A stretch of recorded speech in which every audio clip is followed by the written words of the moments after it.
ನಮಸ್ಕಾರ. ಪ್ರಭು ಈಗಲೈಗೆ ಸ್ವಾಗತ.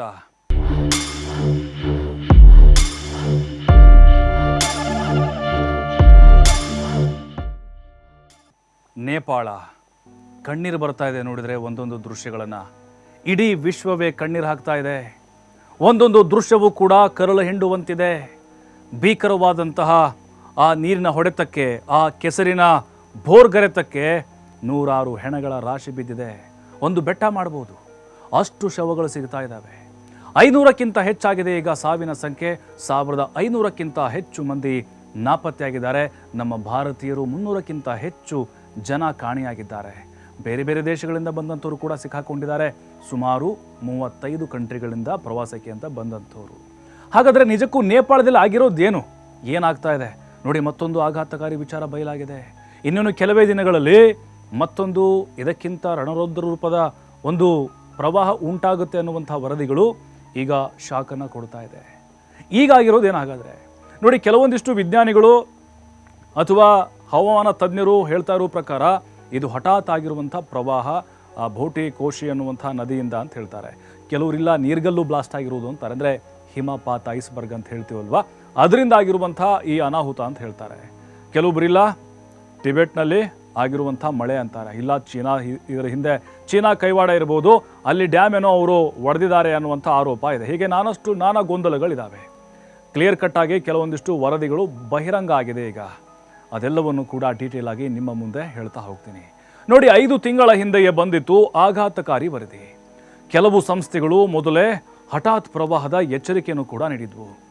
ನೇಪಾಳ ಸರ್ಕಾರ ಈ ವರದಿಯನ್ನು ಗಂಭೀರವಾಗಿ ಏನಾದರೂ ತೆಗೆದುಕೊಂಡಿದ್ರೆ ಇಷ್ಟು ಸಾವು ನೋವಾಗ್ತಾನೆ ಇರಲಿಲ್ಲ. ಭೂಕಂಪನ, ಪ್ರವಾಹನ, ಸುನಾಮಿನ, ಹಿಮಪಾತವ, ಹೀಗೆ ಸಾಕಷ್ಟು ಪ್ರಶ್ನೆಗಳಿದ್ದಾವೆ. ಮಾರ್ಚ್ 2026ರಲ್ಲಿ international centre for integrated mountain development ಏನಿದೆ, ICIMOD 2 ವರದಿಯನ್ನು ಕೊಟ್ಟಿತ್ತು.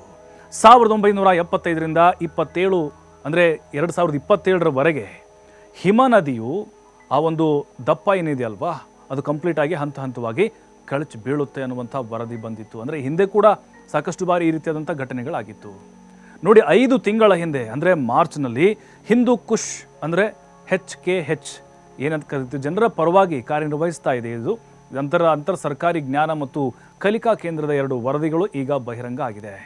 ಹಿಮನದಿಗಳು ವೇಗವಾಗಿ ಮತ್ತು ಅಷ್ಟೇ ಫಾಸ್ಟಾಗಿ ಕರಗ್ತಾವೆ ಅನ್ನುವಂಥ ವರದಿ ಬಂದಿತ್ತು. ಸಹಸ್ರಮಾನದ ಆರಂಭದಿಂದಲೂ ಕೂಡ ಹಿಮದ ನಷ್ಟದ ಪ್ರಮಾಣ ಡಬಲ್ ಆಗ್ತಾನೆ ಇದೆ ಅನ್ನುವಂಥ ವರದಿ ಕೊಟ್ಟಿತ್ತು.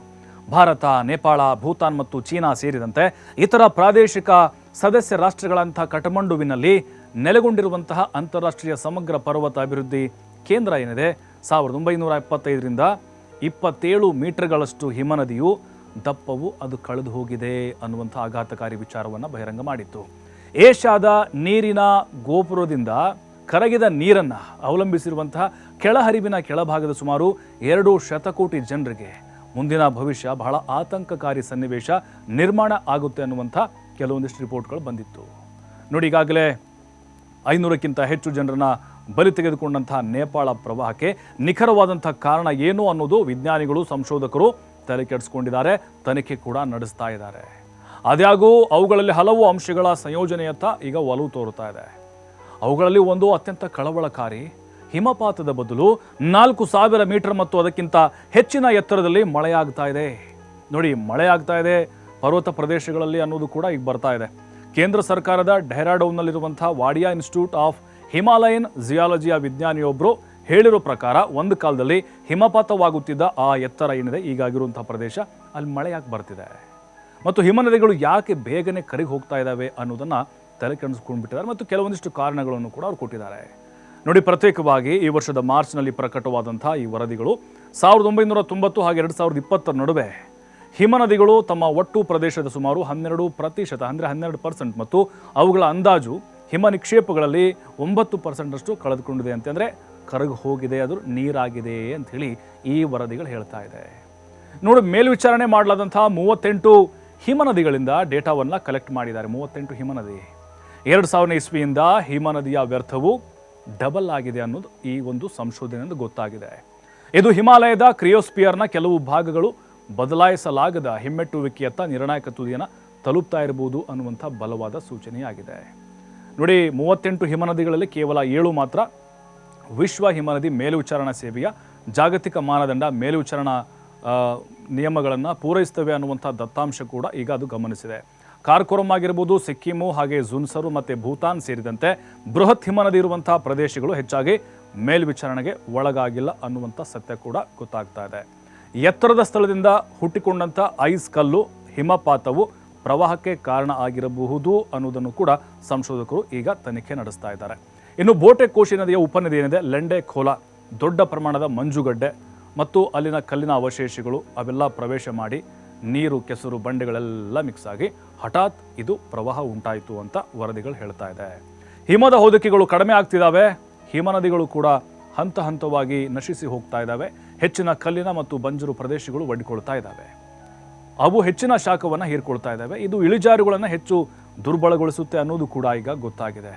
ನಿಖರವಾದ ಕಾರಣ ಇನ್ನೂ ಕೂಡ ಪತ್ತೆ ಆಗಿಲ್ಲ. ಆದರೂ ಕೂಡ ಹಿಮನದಿಗಳು ಕಡಿಮೆಯಾಗುವುದು ಮತ್ತು ಶಾಶ್ವತ ಹಿಮದ ಅವನತಿಯಿಂದಾಗಿ ಈ ರೀತಿಯಾಗಿ ಘಟನೆಗಳು ಸಂಭವಿಸ್ತಾ ಇದೆ ಅನ್ನೋದು ಈಗ ತಜ್ಞರ ಎಚ್ಚರಿಕೆಯಾಗಿದೆ. ಒಂದಂತೂ ಸ್ಪಷ್ಟ, 5 ತಿಂಗಳ ಹಿಂದೆ ಒಂದು ಎಚ್ಚರಿಕೆಯ ವರದಿ ನೇಪಾಳಕ್ಕೆ ಹೋಗಿತ್ತು.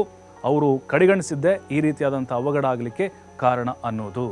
ಬಟ್ ಹಿಮಜಾರು ಅಂದರೆ ಹಿಮ ಪರ್ವತಗಳಲ್ಲಿ ಯಾವ ರೀತಿಯಾಗಿ ಈ ನೀರ್ಗಲ್ಲು ಸ್ಫೋಟ ಆಗಿ ಈ ರೀತಿಯಾದಂಥ ಅನಾಹುತಗಳು ಸಂಭವಿಸ್ತಾ ಇದ್ದಾವೆ, ಇದು ಮುಂದಿನ ದಿನಗಳಲ್ಲಿ ಭಾರತಕ್ಕೂ ಕೂಡ ಎಚ್ಚರಿಕೆಯ ಗಂಟೆಯಾಗಿದೆ. ನಾವೆಲ್ಲ ಈ ಹಿಂದೆ ಉತ್ತರಾಖಂಡ್ನಲ್ಲಿ ಯಾವ ರೀತಿ ಪ್ರಳಯ ಉಂಟಾಗಿತ್ತು, ಸಾವಿರಾರು ಜನ ಸಾವಿಗೀಡಾಗಿದ್ದರು ಅನ್ನೋದನ್ನು ಕೂಡ ಗಮನಿಸ್ತಾ ಇದ್ದೀವಿ. ಹಾಗಾಗಿ ಸರ್ಕಾರಗಳು ಕೂಡ ಮುನ್ನೆಚ್ಚರಿಕಾ ಕ್ರಮಗಳನ್ನು ಕೈಗೊಳ್ಳಬೇಕು ಮತ್ತು ನೇಪಾಳದಲ್ಲಿ ನಾಪತ್ತೆ ಆದಂಥವ್ರು ಎಲ್ಲರೂ ಕೂಡ ಬದುಕಿ ಬರಲಿ ಅನ್ನುವಂಥ ಪ್ರಾರ್ಥನೆ ಕೂಡ ಇಡೀ ವಿಶ್ವಾದ್ಯಂತ ಜನರು ಮಾಡ್ತಾ ಇದ್ದಾರೆ. ಇದೇ ಹೊತ್ತಿನ ಈಗಲೇ ನೋಡ್ತಾರೆ TV5, ಇದು ವಾಸ್ತವದ ಪ್ರತಿರೂಪ.